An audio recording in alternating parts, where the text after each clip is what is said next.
7절까지 말씀입니다. 교독해서 한 절씩 읽도록 하고 마지막 절은 합독하겠습니다. 여호와께서 주의 모든 원수를 무찌르사 왕으로 궁에 평안히 살게 하신 때에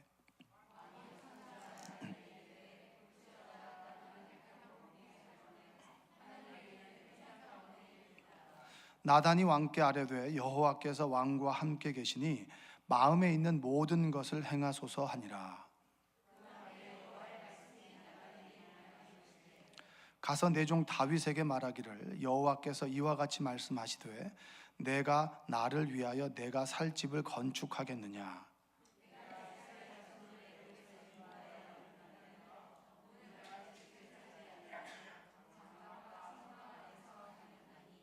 이스라엘 자손과 더불어 다니는 모든 곳에서 내가 내 백성 이스라엘을 먹이라고 명령한 이스라엘 어느 지파들 가운데 하나에게 내가 말하기를 너희가 어찌하여 나를 위하여 백향목 집을 건축하지 아니하였느냐고 말하였느냐.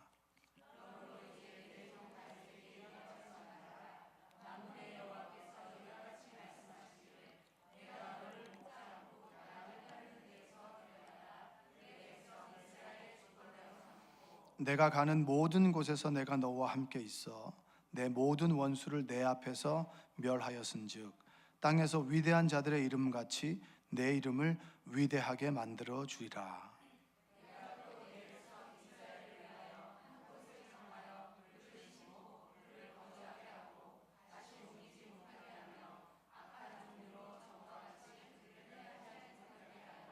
전에 내가 사사에게 명령하여 내 백성 이스라엘을 다스리던 때와 같지 아니하게 하고 너를 모든 원수에게서 벗어나 편히 쉬게 하리라.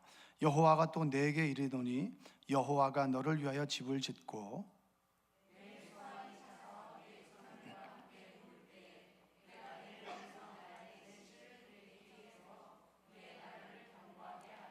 그는 내 이름을 위하여 집을 건축할 것이요 나는 그의 나라 왕위를 영원히 견고하게 하리라.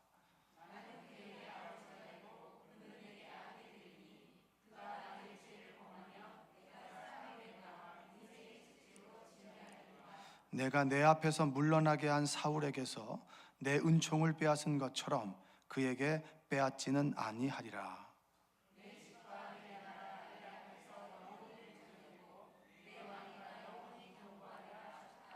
다 함께 나단이 이 모든 말씀들과 이 모든 계시대로 다윗에게 말하니라. 아멘. 우리 사랑 사송 나오셔서 특송해 주시겠습니다.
함께 기도하겠습니다. 사랑과 은혜가 풍성하신 아버지 하나님 감사합니다.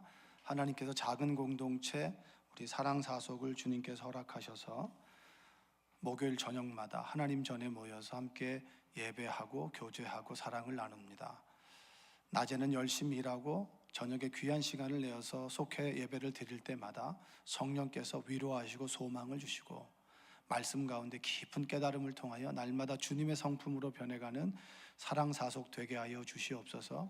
속장님 정경숙 권사님 늘 강건토록 지켜주시고 이끌어감에 부족함이 없도록 늘 돌보아 주시며 모든 속회원들과 하나 되어서 하나님을 높이고 생명나무 교회를 세우는 귀한 믿음의 속회가 되도록 도와주시옵소서. 자녀들에 대한 기도 그리고 간절히 바라고 소원하는 기도들이 하나님 앞에 응답되고 기적과 간증이 있는 속회가 되게 하여 주옵소서. 예수님의 이름으로 기도합니다. 아멘. 큰 박수 한번 하시겠습니다. 자, 주님 전에 나오신 여러분 주님의 이름으로 축복합니다. 동물들은 개들은 태어나자마자 바로 걸음을 걷잖아요, 그렇죠? 근데 이제 우리 인간들은 아이를 낳게 되면 그 엄마들이 뭐 100일에 뭐 아이가 뒤집었다고 막 난리를 하잖아요. 우리 애들이 좀 빠르다고, 그렇죠? 뒤집으면 빠르고 개는 태어나자마자 걷는데 사람은 100일이 정도 지나서 뒤집었다고 이렇게 박수를 치고, 또 돌 전에 걸으면 얘 신동이라고 막 엄마들이 막 난리가 나잖아요. 또 돌이 지났음에도 불구하고 잘 걷지 못하면은 굉장히 또 어머니들이 속상해요. 우리 아이가 늦는 것은 아닌가. 그리고 이제 돌 전쯤에 말을 잘 못하면은 굉장히 근심과 수심이 가득한 모습으로 살아가지 않습니까? 인간과 동물의 차이점 바로 이겁니다. 개들은 태어나자마자 바로 걷는 거죠. 그 다음에 사슴 같은 경우도 모든 동물들은 태어나자마자 위험을 느끼고 그래서 생존 본능을 가지고 있기 때문에 바로 걷고 그리고 자신의 몸을 보호하는 본능을 가지고 있습니다. 그런데 인간들은 태어나자마자 한 1년 정도 어머니에게 전적으로 의존하는 시간들을 갖게 되죠. 그 이유는 바로 어머니와 아이 안의 애착 관계를 통해서 관계를 맺어가는 겁니다. 관계를 맺어간다. 뭘 맺어간다고요? 옆에 계신 분에게 우리 은혜 받읍시다 한번 하세요. 아시겠죠? 네. 시작한 지 얼마 되지도 않았는데 벌써 이렇게 좋으시면 굉장히 제가 마음이 어렵습니다. 우리가 하나님을 믿는다고 할 때 어린아이가 약 한 1년 동안 전적으로 어머님에게 의존해서 젖을 먹고 먹을 걸 먹고 애착관계를 형성하고 그리고 이제 걸음을 걷고 이제 어머니 품에서 조금씩 더 세상으로 나가지 않겠습니까? 하나님을 믿는 것도 똑같습니다. 하나님을 믿는다라고 하는 것도 하나님과 우리의 관계로 초대하는 거예요. 하나님께서 우리를 자녀로 부르셨고 아버지와 아들로 아버지와 딸로 관계를 맺어간다라고 하는 것을 바로 하나님을 믿는다라고 얘기를 합니다. 하나님께서는 요술방망이처럼 기도하면 들어주시는 그런 관계가 아니라 서로 사랑하고 서로 기뻐하고 하나님을 기쁘시게 하고 하나님이 날 기쁘시게 하고 때로는 하나님을 실망시키기도 하고 하나님한테 좀 혼이 나기도 하고 이런 것들을 뭐라고 하냐면 인격적인 관계라고 얘기를 합니다. 하나님과의 인격적인 관계, 하나님과의 사랑을 주고받을 수 있는 거죠. 어떤 종교도 그들이 믿는 신과 사랑을 주고받는 관계는 없어요. 인격적인 관계를 만들어가는 종교는 없습니다. 그래서 기독교는 사실은 종교의 측면보다는 관계의 측면에서 보는 것이 가장 좋아요. 여러분들 주님과의 거리가 어떠세요? 주님과 등 돌리고 사십니까? 아니면 마주보고 사십니까? 주님께서 내 안에 계시고 내가 주님 안에 거한다라고 했을 때 우리는 기쁨이 충만하죠. 할렐루야. 그게 바로 인격적인 관계입니다. 주고받는 것이죠. 일방적으로 하나님 저에게 이걸 주십시오, 저걸 주십시오. 우리가 처음에 어린아이 신앙일 때는 그것이 가능합니다. 그런데 조금 신앙이 자라면서는 하나님의 마음이 깨달아지게 되고 그리고 하나님의 그 마음을 깨닫게 되니까 그대로 살아가게 되면서 도깨비 방망이 하나님이 아니라 서로 사랑을 주고받고 서로 관계를 맺어가고 친밀해지고 두려움과 염려를 주님께 맡기고 하나님의 평안을 얻고 때로 하나님을 찬송하면서 하나님을 기쁘게 해드리고 또 하나님이 원하시는 일들을 나를 통해서 이루심으로 하나님을 기쁘게 하는 주고받는 관계가 바로 인격적인 관계라고 하는 겁니다. 한번 고백할까요? 하나님과 인격적인 관계를 맺읍시다. 자, 제가 이 말씀을 서론에 드리는 것은 성경의 인물들을 보면 하나님과 인격적인 관계를 맺었던 사람이에요. 일방적으로 하나님을 부르짖고 그걸로 끝나는 것이 아니라 부르짖고 받고 부르짖고 받고 그리고 관계를 맺어가고 하나님의 뜻과 마음을 깨달아서 그렇게 살아가고, 그게 인격적인 관계란 말이에요. 성경에서 가장 인격적인 관계를 맺었던 인물 중에 한 사람을 꼽으라면 전 다윗을 꼽습니다. 오늘의 주인공 다윗이죠. 다윗이 오늘 저희가 읽었던 본문의 그 에피소드는 굉장히 하나님과의 친밀한 관계 속에서 하나님과 실갱이를 하는 게 아니라 내가 하나님께 뭘 드리려고 하고 하나님 필요 없다 그러고 필요 없는 것들을 하나님께 채워주시고 부탁하지 않은 것까지 바리바리 싸줘서 아들이 딸이 먼 길을 떠날 때 필요 없는 것까지 이만큼 챙겨서 보내는 그 어머니 같은 마음, 그것이 바로 오늘의 본문입니다. 다윗과 하나님과 인격적인 관계죠. 그 관계가 여러분과 하나님과의 관계가 되기를 주님의 이름으로 축복합니다. 우리가 1절을 한번 다 같이 읽어보겠습니다. 1절 한번 읽어보겠습니다. 여호와께서 주위의 모든 원수를 무찌르사 왕으로 궁에 평안히 살게 하신 때에, 제가 사무엘의 이야기를 했죠. 한나 이야기를 하면서 기도에 대한 이야기를 했습니다. 그리고 난 다음에 사사시대가 이제 끝나고 사울이 왕의 기름 부음을 받으면서 이제 왕의 시대가 시작이 되는데, 사울이 끝나고 난 다음에 다윗이 왕이 됐어요. 다윗이 왕이 되고 이런 고백을 하는 거예요. 모든 원수들을 무찌르고 난 다음에 왕으로 궁에 평안하게 살게 하신 그때, 그러니까 다윗의 인생을 돌아보니까 그가 평안하게 살던 때는 바로 이때였어요. 전쟁도 없이 싸우지 않고 뭔가를 쟁취하지 않고 뭔가를 획득하지 않고 내가 내 자리를 지키기 위해서 싸우지 않아도 되는 때가 바로 지금 이때인 거예요. 다윗의 인생은 늘 고난의 인생이었고 싸우는 인생이었고 뭘과 성취하는 인생이었는데, 그 인생의 시간들이 지나고 내가 이제 비로소 평안해진 겁니다. 여러분의 삶이 늘 고난 가운데 있나요? 늘 어렵고 두렵고 염려가 되십니까? 하나님을 믿는다면 하나님께서는 그 시간을 지나고 평안한 때, 그리고 감사한 때, 감사를 고백한 때를 우리에게 허락해 주신다라고 하는 겁니다. 할렐루야. 여러분들이 행여나 그런 마음을 가지고 있다면 하나님께서 그 시간들을 지나게 하시고 감사와 그리고 평안을 주시는 그 하나님이라고 하는 걸 믿고 고백하는 여러분 되시기 원합니다. 다윗의 인생을 한번 돌아봅시다. 왜 그가 평안하게 있던 그때에 이 말씀을 전했는가? 자, 사사 사무엘로부터 기름 부음을 받았습니다. 이새의 8번째 아들이었습니다. 주목받지 못한 아들이었죠. 7번째까지 이제 선을 보였는데 사무엘에게 하나님께서는 이 7번째가 아니라는 거예요. 8번째 이 다윗을 불러서 사무엘이 이새의 집에서 기름 부음을 주죠. 기름 부음을 주고 난 다음에 왕이 됩니다. 얼떨결에 왕이 되는데, 왕이 되었지만 왕으로 준비되지 않은 거죠. 우리가 구원은 받았지만 우리 안에 죄가 아직 있고, 그리고 하나님의 성품으로 거듭나지 못하는 그런 사람들처럼 왕이지만 왕의 정체성을 가지지 못했습니다. 그런데 엘라 골짜기의 골리앗이 이스라엘 민족을 농락하는 거예요. 그 농락하는 모습을 보고 분개한 거죠. 왜냐? 하나님께서 나의 인생과 늘 함께 하셨고 야생 짐승으로부터 내 양들을 보호해 주셨고 나의 인생을 지켜주셨단 말이에요. 그 하나님이 모욕을 당하는 것에서 분개하면서 어떻게 합니까? 돌로 골리앗을 쳐 죽이는 거죠. 그때부터 그 다윗의 인생이 역전되는 거예요. 역전되면서 다윗이 목동에 별 볼 일 없는 다윗이 아니라 주목받는 다윗이 됐습니다. 사울은 천천히요, 다윗은 만만이다. 사울이 1000명을 죽일 수 있는 장수라면 다윗은 그의 10배 만만을 죽일 수 있는 장수다라고 하는 그런 명성이 올라가게 됩니다. 그리고 난 다음에 이제 명성이 올라가니까 뭐죠? 사람들은 시기하죠. 옆 사람 잘 되면 박수 쳐줘요, 시기해요. 다른 교회에서는 시기하지만 우리 교회는 그거 안 하잖아요. 우리 교회는 기뻐하는 거 아니에요? 할렐루야.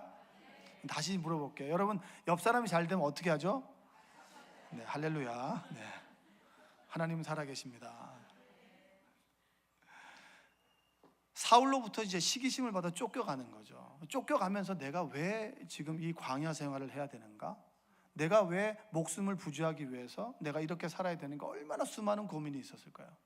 내가 내 인생을 선택한 것이었는데 하나님께서 나를 선택해서 왕으로 기름 부음을 받고, 내가 하나님의 이름을 위해서 골리앗을 쳐 죽이고, 그리고 이스라엘 민족과 대외적인 민족들을 싸움에서 승리한 것 뿐인데, 승리한 것 때문에 내가 이런 고난을 쳐야 된다면 내 인생이 너무 억울하지 않은가? 수많은 생각을 했겠죠. 그리고 난 다음에 그가 사울의 칼끝을 피해서 블레셋으로 망명합니다. 거기서 네가 골리앗을 죽인 사람 아니냐? 근데 어떻게 네가 우리한테 망명을 할 수 있느냐? 그때 자신의 목숨을 부지하기 위해서 미친 척을 하잖아요. 수염에 침을 묻히고. 그러니까 미친 사람은 악한 영이 있다고 해서 그걸 살려뒀단 말이에요. 살려둔 그가 아둘람 굴에 왔을 때 얼마나 비참했을까요? 근데 다윗처럼 비참한 인생 400명이 그들에게 몰려와서 다윗에게 몸을 의탁하게 되는 거예요. 자신의 몸도 부지하기 힘든데 400명을 담을 그릇으로 만들어주고, 그리고 그 담을 수 있는 그릇이 된 다윗의 모습입니다. 나는 비참하게 느껴진다 해도 하나님께서는 우리를 큰 그릇으로 빚어가신다. 할렐루야. 그게 다윗의 인생 아니겠습니까? 그리고 난 다음에 사울을 엥게디 동굴에서 사울이 볼일을 보러 들어갔을 때 충분히 죽일 수 있음에도 불구하고 하나님께서 택하신 사람을 내가 어떻게 할 수 있겠느냐? 전 다윗의 신앙 중에서 가장 하나를 뽑으라면 이걸 꼽아요. 하나님께서 세우신 사람을 자꾸, 지금의 교회가 어려운 것은 하나님의 권위가 사라진 거예요. 하나님의 권위를 인정하지 않고 자기 마음대로 그 사람을 들었다 놨다 들었다 놨다 들었다 놨다 하는 겁니다. 하나님께 세우신 사람이고 하나님께 세우신 직분이라면 그 직분을 가지고 하나님께 메어 달리면서 힘을 달라고, 감당해 달라고 부르짖어야 되는데 힘들다고 관둔다고, 힘들다고 안 한다고, 왜 나에게만 이렇게 고난 주냐고, 나도 우아하게 신앙생활을 하고 싶다고. 그 신앙 아니었어요. 다윗은 그런 신앙을 갖지 않았습니다. 비록 원수이지만 하나님께 세우신 사람이라면 그 생명은 하나님에게 속해 있다. 할렐루야. 그 믿음을 가지고 있어요. 여러분들 그런 신앙을 갖게 되길 주님의 이름으로 축복합니다. 그리고 사울을 살려주고 다시 블레셋에 망명을 했습니다. 거기서 한번 승승장구를 했죠. 왕에게 인정을 받았어요. 근데 결정적으로 이스라엘과 전쟁을 하게 될 때 그는 미끄러져서 자신의 고향인 시글락으로 가게 됐을 때 모든 가축과 가족들을 아말렉이 다 약탈해 간 거예요. 그때 그를 그렇게 따르던 사람들이 돌을 들어서 다윗을 죽이려고 했습니다. 그때 다윗은 하나님께 기도했죠. 하나님, 제가 회복할 수 있겠습니까? 그럴 때 회복할 수 있다. 그리고 모든 것을 회복했는데 자신은 블레셋에서 최고가 되진 못했지만 블레셋에서조차 내가 어떤 명예도 얻을 수 없는 비참한 신세에 처하게 됐을 때 블레셋과 이스라엘이 전쟁을 하고 사울이 죽죠. 길보아 전투에서 죽지 않습니까? 여러분, 우리 인생 가운데 왜 내 인생은 자꾸 꼬이나 그것이 아니라, 꼬이는 것이 아니라 그것이 가장 좋은 하나님의 기름을 인정하는 여러분들 되시기 원합니다. 내 인생이 잘 풀어지지 않나요? 그 풀어지지 않는 것은 내가 앞일을 모르고 내 인생이 어떻게 될지 모르기 때문에 꼬인 것이지만, 하나님 말씀 그 길도 하나님께서 이끄시는 선한 길이라고 하는 사실을 여러분 고백하는 여러분 되시기 바라요. 옆집은 잘 되는데 저 사람은 너무 잘 되는데 나는 잘 되지 않아. 내 신앙을 제대로 살려고 그렇게 노력을 하고 있는데 내 삶이 형통해지지 않아. 하나님께서는 가장 좋은 것을 주실 때를 기다리고 있다라고 하는 사실. 다윗이 그렇게 됨으로 이스라엘 장로들이 그를 찾아와서 그가 남유다의 왕이 됩니다. 그리고 두 번째 기름 부음을 받죠.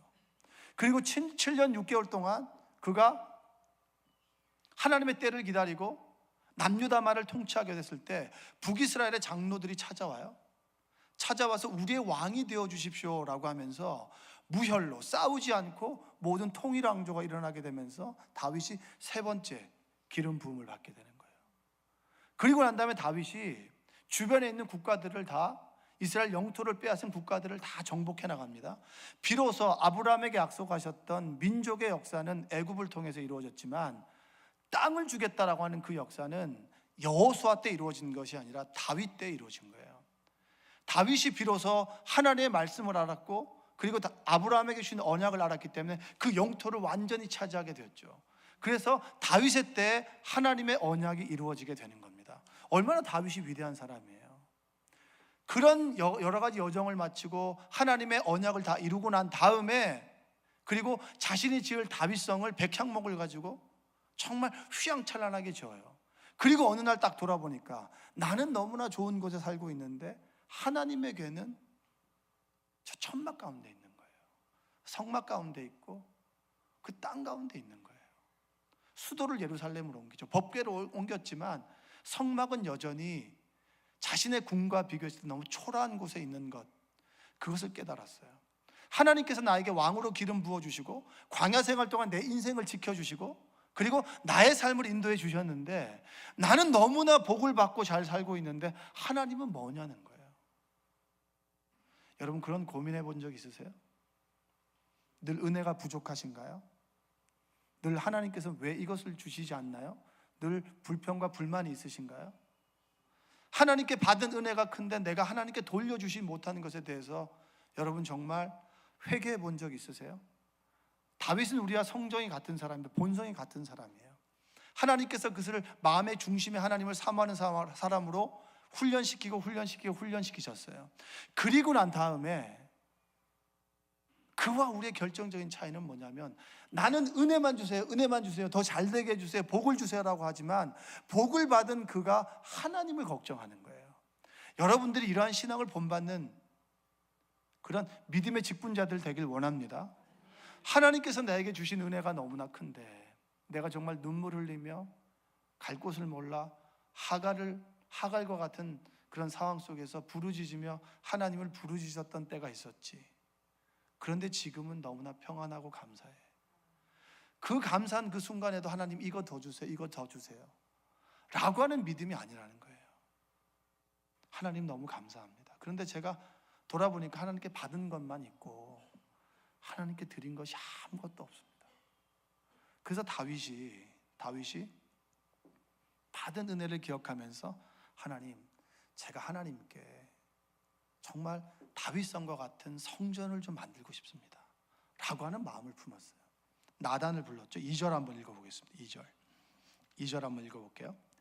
왕이 선지자 나단에게 이르되 볼지어다 나는 백향목 궁에 살거늘 하나님의 궤는 휘장 가운데 있도다. 이 생각이 떠오르는 거죠. 나는 너무 잘 살고 있는데 하나님의 궤는 너무나 초라하다. 내가 하나님께 드린 것이 너무 없다. 내가 100가지를 받았으면 하나님께 드린 것이 너무 없는 것이 너무나 부끄러운 거예요. 하나님 앞에 내가 받은 은혜가 너무 감사한데 하나님께 드린 것이 없어서 너무나 송구한 거예요. 늘 받기만 한 내가 너무나 부끄러운 거예요. 그 다윗이 그 마음을 가지고 나단에게 고백합니다. 내가 하나님의 성전을 짓고 싶다. 이때 나단이 하나님의 말씀을 전하게 됩니다. 하나님의 말씀을 전하죠. 내가 너에게 성전을 지어달라고 했느냐? 5절, 6절, 7절 한번 읽어볼까요? 5절, 6절, 7절입니다. 한번 읽어보겠습니다.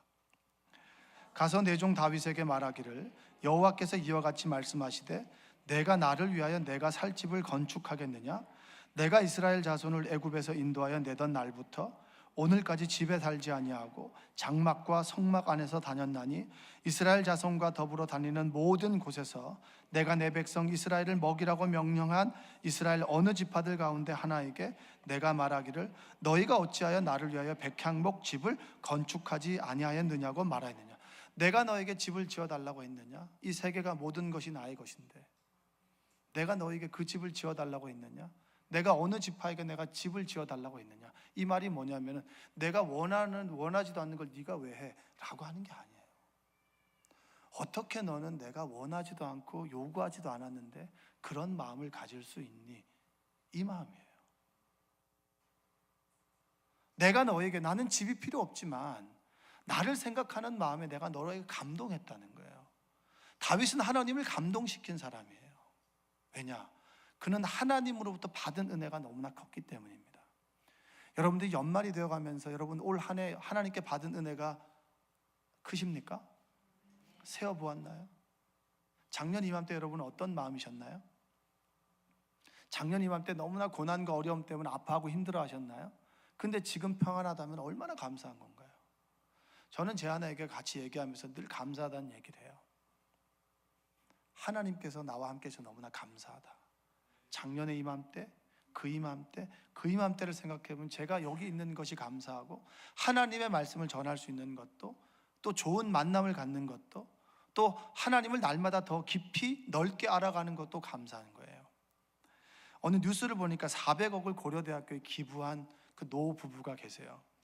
올해로 91세 되신 김영석 그 어르신과 양영애 83살 되신 어르신인데, 이분들은 배우지 못한 분들입니다. 종로 5가에서 과일 가게를, 노점상을 하신 거죠. 청량리에서 늘 걸어서 왔다 갔다 하면서 과일 가게를 했어요. 그래서 집을 장만하고 그리고 그들의 재산을 모았어요. 그 과일 가게를 하면서 자녀도 잘 키워서 미국에서 다 정착하고 잘 살고 있어요. 그들이 무엇을 할 수 있을까? 내가 내 자녀에게 재산을 물려줄 필요가 없으니까 내가 이 재산으로 뭘 할 수 있을까? 여기 이 생각을 왜 하게 될까요? 내가 과일 가게를 차려놨다 할지라도 사람들이 사서 가주지 않는다면, 사 먹어주지 않는다면 내가 돈을 어떻게 벌 수 있겠습니까? 그러니까 지나가는 사람들, 나에게 과일을 산 사람들이 은혜인 거예요. 그 사람들이 복된 사람들인 거예요. 여러분, 잘 되는 식당은 이렇게 얘기하잖아요. 돈을 벌어준다. 사람들이 찾아와서 돈을 벌어준다라고 얘기하지 않습니까? 그가 노년의 인생을 돌아보니까 내가 이렇게 잘 사는 것은 수많은 사람들이 내 과일 가게를 방문해서 내 과일을 사준 거죠. 사 먹어준 것 때문에 내가 잘 된 거라는 마음 아니겠어요? 그래서 내가 배우지 못했으니까 이제 배움의 기회를 주고 싶다. 그래서 그가 토지 5필지와 건물 4동을 기부했습니다. 그게 200억이에요. 그리고 앞으로 200억을 더 하겠다. 토지 6필지와 건물 4동을 추가로 기부하겠다라고 했어요. 여러분, 우리가 살아가는 동시대 사람들도 내가 돈을 버는 것은 저 사람에게 나를 벌어준 거야 라고 하는 은혜를 알고 그 은혜를 다시 되갚는 사람들이 있습니다. 여러분은 어떠신가요? 여러분이 하나님의 은혜를 받았다고 하면서 하나님께 얼만큼 되갚으시는가요? 내가 하나님께 뭘 드리지 못해서 되게 마음 아파하고 안타까워하고 하나님 너무나 송구하고 죄송합니다라고 하는 마음을 가져보셨나요? 왜 하나님께서 나에게 이걸 안 주세요? 이놈의 자식들은 잘 되는데 왜 우리 자식들은 잘 안 되는 겁니까? 나에게 왜 건강을 주시지 않고 부를 주시지 않고 명예를 주시지 않고 넓은 집을 주시지 않고 좋은 차를 주시지 않고 왜 하나님께서는 나에게 주시지 않습니까를 불평하지 않습니까? 다윗은 자신의 17살부터 37살까지 20년 동안 그렇게 광야 생활을 하며 남유다의 왕으로 7년을 보내고 37세가 되고 그리고 주변의 나라를 무찌르고 중년의 다윗이 됐을 때 내가 이 자리에 선 것은 오로지 하나님의 은혜다. 지금까지 지내온 것 주의 크신 은혜라. 이거 아닙니까? 다윗은 이걸 가지고 있었어요. 내가 그럼 어떻게 하나님께 영광을 돌릴 수 있을까? 그래서 내가 좋은 집에 살고 있는 것만큼 하나님의 임재를 상징하는 법궤도 좋은 집에 있었으면 좋겠다. 여러분, 그 마음이 하나님을 감동시켰다라고 하는 겁니다. 여러분들이 그런 마음 갖게 되시기를 주님의 이름으로 축복합니다. 하나님은 은혜를 주시는 분이죠. 다윗이 은혜를 되갚으려고 했을 때 하나님은 그 은혜 위에 은혜를 더하시는 분입니다. 할렐루야. 한번 하나님은 은혜 위에 은혜를 더하시는 분입니다. 옆에 계신 분에게 한번 고백하세요. 하나님은 은혜 위에 은혜를 더하시는 분입니다. 자, 여기서 보면 그 뒷절에 보면 7절 이하에 보면 여러분 정말 이 성경에서 도저히 담을 수 없는 최고의 복을 다윗에게 부어주는 거예요. 하나님께서 계약을 맺었던 것은 2개 있습니다. 시내산의 언약이 있고요, 그리고 다윗 언약이 있습니다. 근데 시내산의 언약은 출애굽기 19장 5절과 6절 한번 읽어볼까요? 세계가 다 내게 속하였나니 너희가 내 말을 잘 듣고 내 언약을 지키면 너희는 모든 민족 중에서 내 소유가 되겠고 너희가 내게 대하여 제사장 나라가 되며 거룩한 백성이 되리라. 너는 이 말을 이스라엘 자손에게 전할지니라. 자, 이것은 뭐냐면 세계가 내게 속했다. 너희가 내 말을 잘 듣고 내 말을 다 지키면 너희가 제사장 나라가 되고 거룩한 백성이 될 것이다. 이 얘기는 뭐예요? 니네들이 말씀을 지켜야만 너에게 제사장 나라가 되고 거룩한 백성이 된다는 거예요. 계약은 당사자끼리 일방적으로 하는 거 아니잖아요. 집주인하고 살 사람하고 같이 계약하는 거죠. 이게 쌍무 계약이라고 하는 거예요. 근데 여러분, 이 다윗에게 준 다윗의 언약은 다른 거예요. 무조건적인 거예요. 그런 노래도 있잖아요. 무조건이야. 하나님께서 다윗의 그 마음에 감동해서 무조건 부어주신 그 언약이 바로 오늘 우리가 읽었던 말씀이에요. 11절 한번 읽어볼까요? 11절. 전에 내가 사사에게 명령하여 내 백성 이스라엘을 다스리던 때와 같지 아니하게 하고 너를 모든 원수에게서 벗어나 편히 쉬게 하리라. 여호와가 또 내게 이르노니 여호와가 너를 위하여 집을 짓겠다. 자, 너는 내 집을 짓지 못한다. 그 이유는 넌 피를 많이 흘렸기 때문이야. 네 마음을 받는다. 네가 그 마음, 하나님의 집을 지어주려고 하는 마음에 감동해서 내가 너의 집을 짓겠다는 거예요. 네가 내 말을 지키면 짓겠다라고 하는 게 아니에요. 하나님께서 우리의 마음의 중심을 보시는 분입니다. 하나님께서 받은 은혜가 너무나 커서 돌려드리려고 하는 마음을 갖게 되니까 하나님께서 네가 내 집을 짓는 것이 아니라 내가 너의 집을 지어가겠다라고 말해요. 그 하나님의 말씀이 여러분의 가정 가운데, 여러분 삶 가운데 임하기를 원합니다. 9절 한번 읽어볼까요? 9절. 내가 가는 모든 곳에서 내가 너와 함께 있어 내 모든 원수를 내 앞에서 멸하였은즉 땅에서 위대한 자들의 이름같이 내 이름을 위대하게 만들어주더라. 여러분, 다윗은 우리 한민족인가요? 한민족이 아니죠. 교회 다니는 사람은 정말 단군, 뭐 이런 위인들, 이렇게 신화들, 이런 이름보다 다윗의 이름을 더 많이 들을 거예요.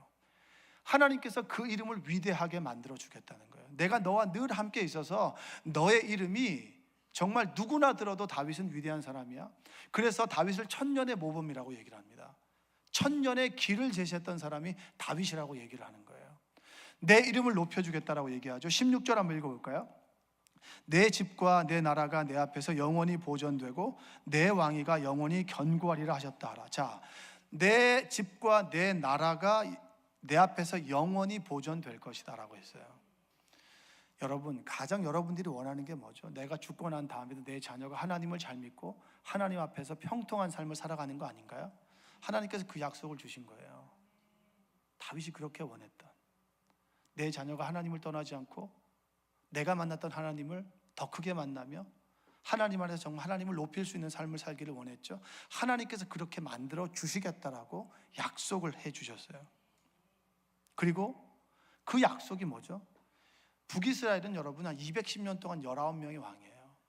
210년 동안 19명의 왕이니까 평균 어떻게 되죠? 한 10년 좀 더 되게 왕조가 뒤집어지는 거예요. 살육의 역사예요.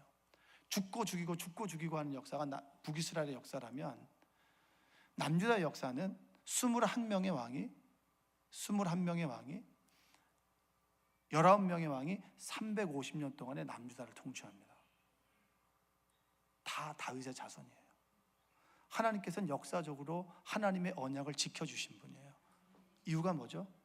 다윗이 내가 받은 은혜가 감사해서 하나님께 돌려드리려고 했을 때, 하나님은 그런 거 필요 없는 분야가 아니에요. 필요 없죠. 다 가지고 계시기 때문에. 그러나 내 마음을 받아주는 그 예배가, 찬송이, 그리고 하나님께 조금이라도 뭔가를 드리려고 했던 그 은혜에 보답한, 은혜에 대한 반응이 하나님을 움직였다라고 하는 사실입니다.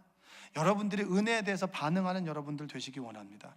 이것을 역대하 6장 8절에서는 뭐라고 얘기하는 줄 아세요? 오늘의 제목입니다. 여호와께서 내 아버지 다윗에게 이르시되 내가 내 이름을 위하여 성전을 건축할 마음이 있으니 이 마음이 내게 있는 것이 좋도다. 한번 다시 읽어볼까요? 시작.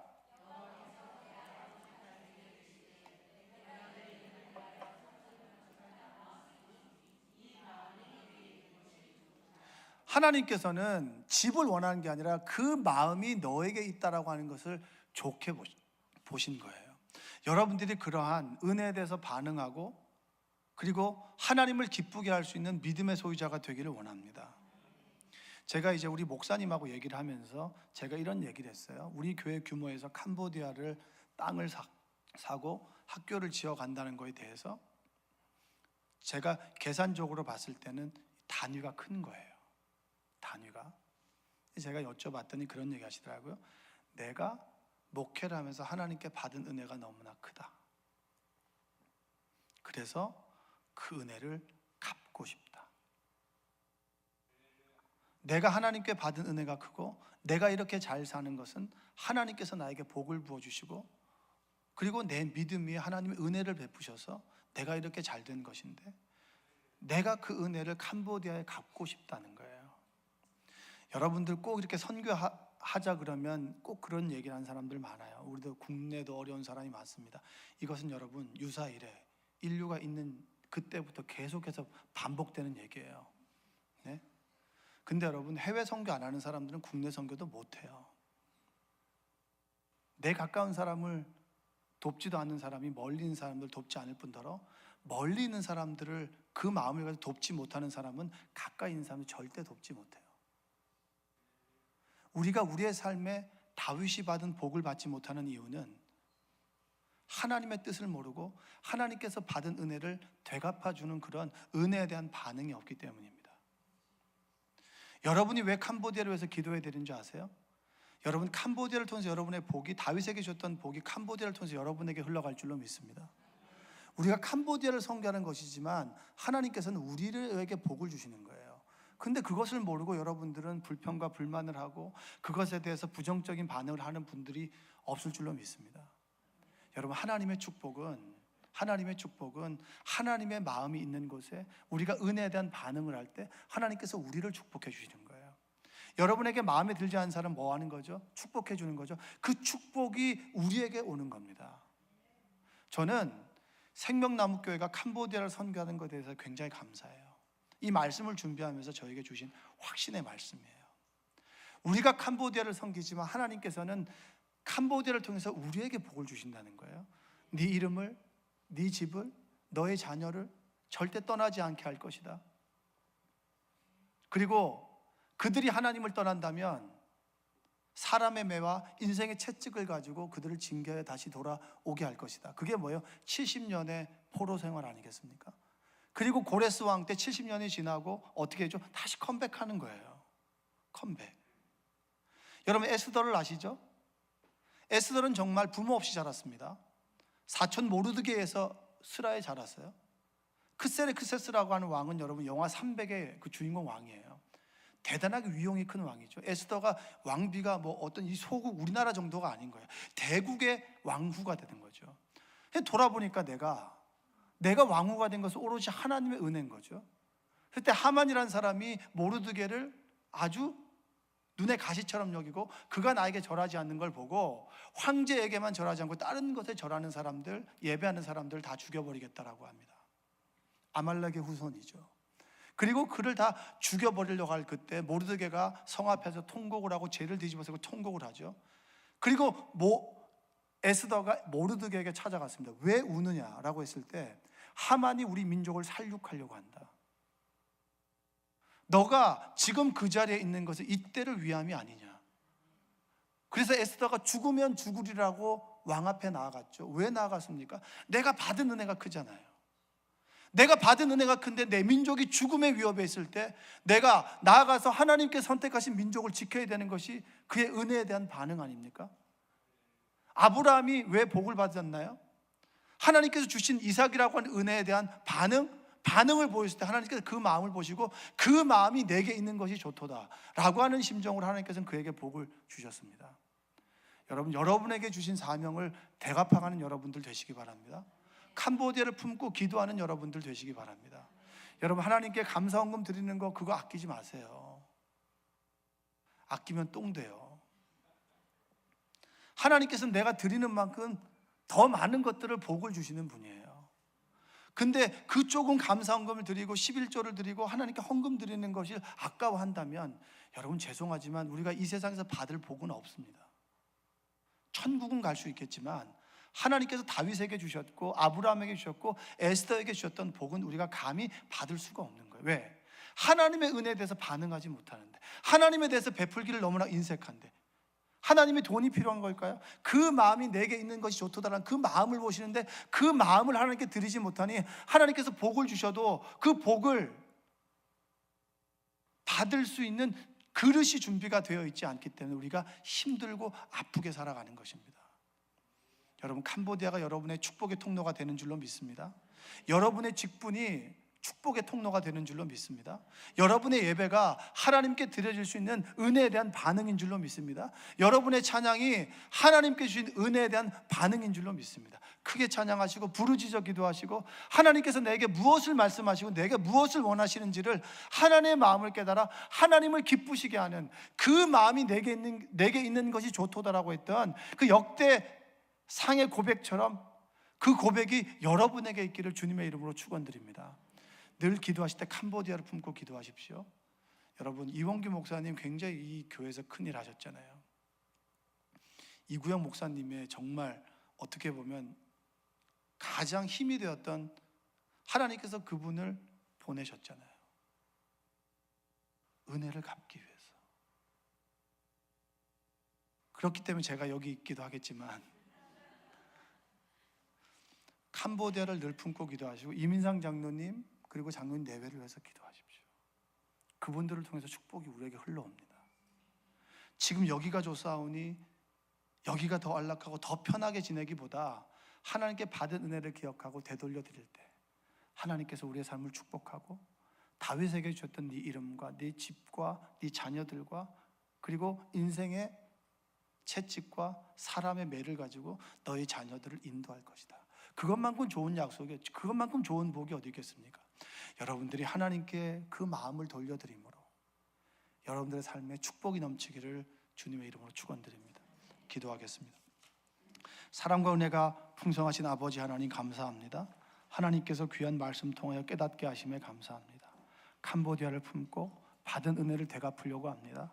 하나님, 그것이 축복의 통로가 되도록 주여 도와주시고 우리가 캄보디아를 가슴으로 품고 하나님께 받은 은혜를 되돌려주는 귀한 아버지 믿음의 성전 되게 하여 주시고 그 성전을 통해서 우리의 삶을 축복하여 주시옵소서. 다윗에게 주셨던 귀한 복을 우리 성도들의 가정과 생명나무 교회와 모든 이들에게 하나님 부어 주시옵소서. 예수님의 이름으로 기도합니다.